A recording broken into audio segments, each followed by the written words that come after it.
여러분 안녕하십니까. 6월 23일 목요일 아침 뉴스투데이 경남 이어가겠습니다. 먼저 오늘의 주요 뉴스입니다. 윤석열 대통령이 어제 창원의 원전 공장을 방문해 탈원전 정책 폐기를 다시 강조했습니다. 신임 경남경찰청장이 어제 내정 5시간 만에 취임했습니다. 이를 두고 경찰 내부에선 정부가 인사권으로 경찰 통제에 나선 것 아니냐는 불만의 목소리가 나오고 있습니다. 극심한 가뭄에 때이른 폭염까지 겹치면서 낙동강 하류 일대의 녹조가 예년보다 일찍 찾아왔습니다. 그 현장을 다녀왔습니다. 박일호 밀양시장 당선자는 나노국가산달의 조기 완공과 앵커기업 유치를 밀양의 최우선 과제로 꼽았습니다.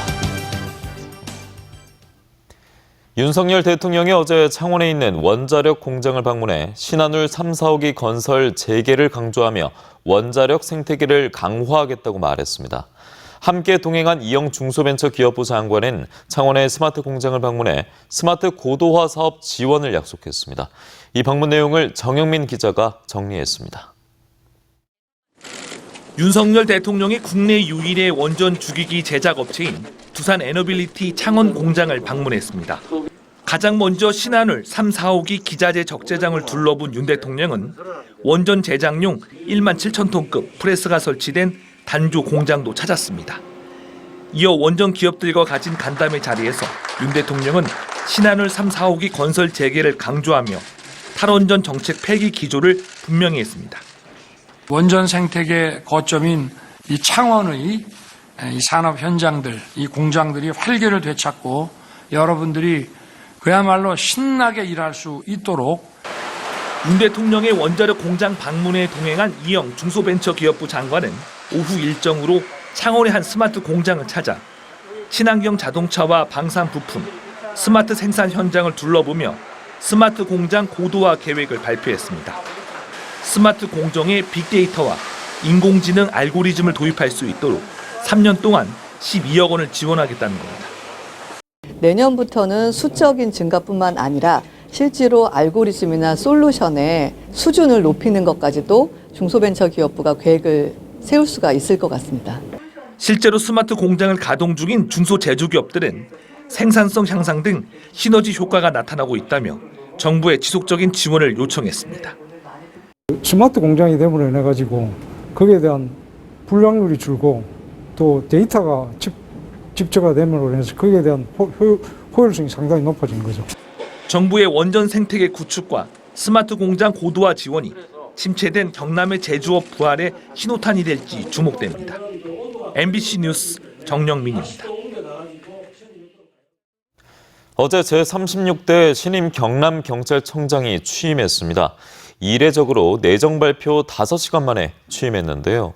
경찰 내부에서는 이를 두고 정부가 인사권으로 이미 경찰 통제에 나선 것 아니냐는 불만의 목소리가 나오고 있습니다.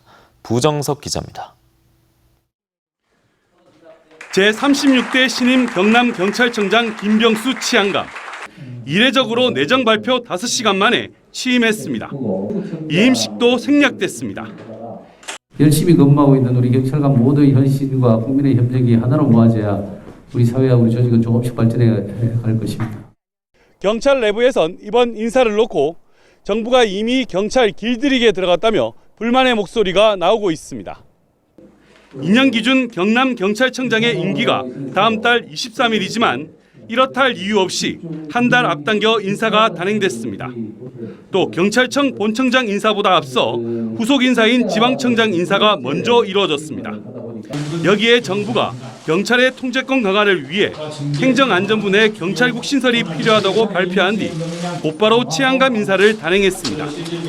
치안감 인사 과정에서도 행정안전부가 직접 나서 보직 대상자를 받고 혼선을 빚기도 했습니다. 행정안전부가 경찰국 신설에 앞서 경찰 통제 주도권 잡기에 나선 것으로 해석되는 이유입니다. 완전 경찰을 통제하고 길들이기를 하고 있는 건 시작을 한 걸로 지금 그렇게 판단하고 있습니다. 한편 지난 정부에서 검찰이 법무부가 인사권으로 검찰을 통제한다며 대립한 바 있습니다. MBC 뉴스 부정석입니다. 이달 초 양산 물금 매리 지점에 올해 첫 조류 경보가 발령된 데 이어 그보다 상류인 하만 7서 지점까지 조류 경보가 발령됐습니다. 지난 겨울부터 이어져 왔던 극심한 가뭄에다가 때이른 폭염까지 겹치면서 낙동강 하류 일대에도 녹조가 예년보다 빨리 찾아온 건데요. 이재경 기자가 그 현장을 다녀왔습니다. 낙동강 창원 본포치수장 인근입니다. 수변뿐만 아니라 강 전체가 온통 초록빛으로 물들었습니다. 녹조가 뭉쳐 띠를 이룬 모습도 강 곳곳에서 쉽게 찾아볼 수 있습니다. 물을 떠봤더니 녹조 알갱이가 선명하게 보입니다. 자전거 도로를 따라 설치된 녹조 저감 장치에서 쉴 새 없이 물을 뿌려대고 있지만 이미 널리 퍼진 녹조를 제거하기엔 역부족입니다. 지난 2일 양산의 물금 매리 지점에 낙동강 하류에서는 올해 처음으로 조류 경보가 발령된 데 이어 지난 16일에는 그보다 상류인 하만 7서 지점에도 조류 경보가 발령됐습니다. 낙동강 하류 최초 조류 경보 발령 시점은 최근 3년과 비교했을 때 올해가 가장 빨랐습니다. 지난 겨울철부터 지속된 가뭄과 5월 이후 20도 이상 유지되는 높은 기온 때문에 유해 남조류 정식에 적합한 환경이 조성되어서 환경부 소속 4대강 자연성 회복을 위한 조사평가단이 지난해 내놓은 보고서에서도 보를 개방하지 않고는 녹조 문제를 해결할 수 없다는 결론을 내놓은 만큼 환경단체는 보수문을 열어야 한다고 주장하고 있습니다. 보가 만들어져가지고 물의 흐름을 막았고 물의 흐름이 막아지면서 녹조가 발생한 거죠. 고여있는 이 물을 흐르게 하는 것, 수문 개방밖에 지금 현재는 없다고 생각합니다. 낙동강 유역환경청은 조류 유입 방지 시설을 가동하고 조류 독소를 검사하는 한편 수질 오염원에 대한 지도 점검도 이어나가기로 했습니다. MBC 뉴스 이재경입니다.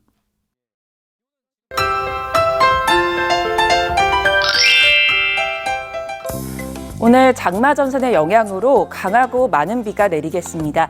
비는 오전에 서부 지역부터 시작해 점차 전 지역으로 확대되겠는데요. 내일까지 예상되는 비의 양은 경남 서부 내륙 지역이 50에서 100mm, 그 밖의 지역은 30에서 70mm 가량으로 꽤 많은 양의 비가 내리겠습니다. 또 거제와 통영에는 강풍 예비특보가 내려져 있습니다. 오늘 밤부터 경남 남해안 지역을 중심으로 강한 바람이 부는 곳이 있겠습니다. 이번 비는 오늘 밤부터 내일 아침 사이에 특히 강하게 쏟아지겠습니다. 이 시간대 돌풍과 천둥, 번개를 동반한 시간당 30mm 이상의 강하고 많은 비가 내리는 곳이 있겠는데요. 이번에 내리는 비는 지역마다 강수량 차이가 크고 짧은 시간에 많은 비가 집중되는 곳이 있어서 비 피해 없도록 미리 시설물 점검해 주시길 바랍니다.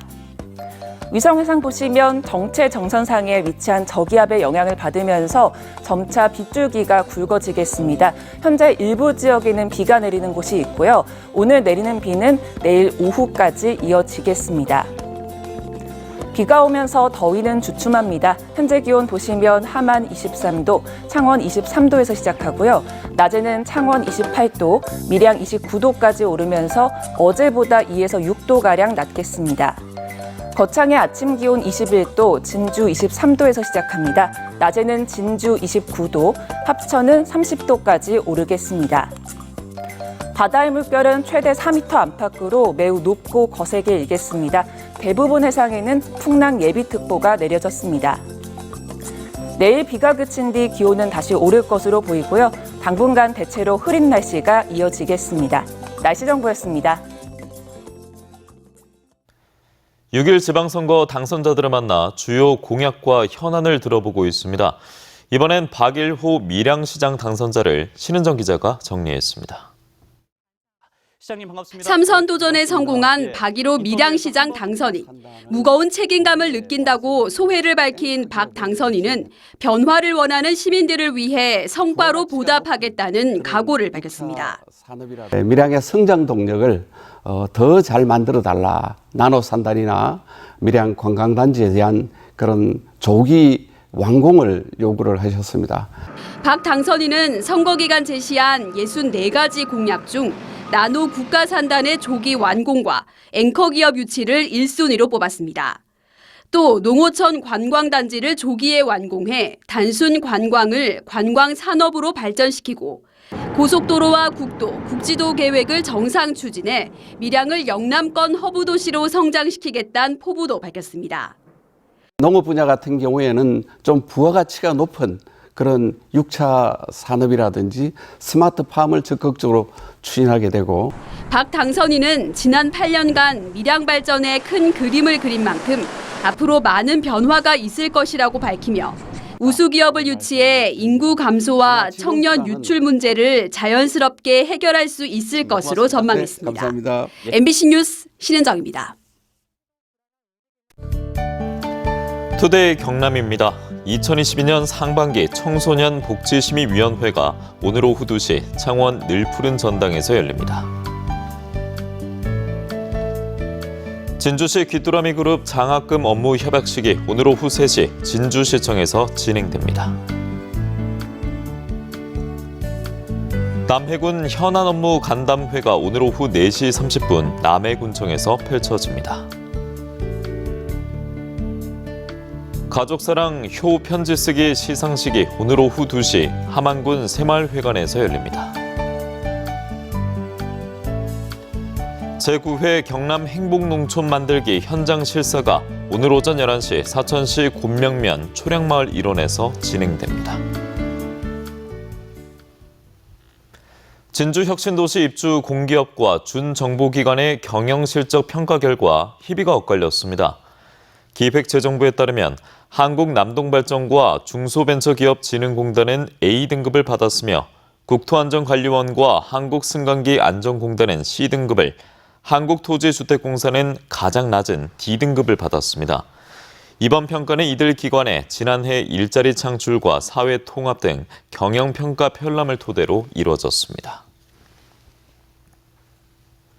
사천시 축동면 일대에 폐합성 수지 등을 처리하는 폐기물 처리 공장 신설이 추진되자 주민들이 건립 반대를 위한 집회를 열었습니다. 주민들은 민가와 인접한 곳에 하루 320톤의 폐기물을 처리하는 공장이 들어서면 다이옥신 등이 배출되면서 주민 건강이 위협받을 뿐 아니라 농작물 납품도 힘들어질 것이라며 경상남도 행정심판위원회가 사업 계획을 철회시켜야 한다고 주장했습니다. 함안군이 농림축산식품부가 주관하는 2022년 농촌협약에 최종 선정돼 국비와 도비 등 477억 원을 지원받습니다. 함안군은 여기에 군비를 합쳐 5년간 650억 원을 투입해 칠원과 가야, 대산, 칠서, 칠북 등 낙후된 농촌 지역의 정주 여건을 개선하고 행정복합타운 조성 등 각종 생활 서비스를 전달하는 농촌 개발 사업을 시행하기로 했습니다.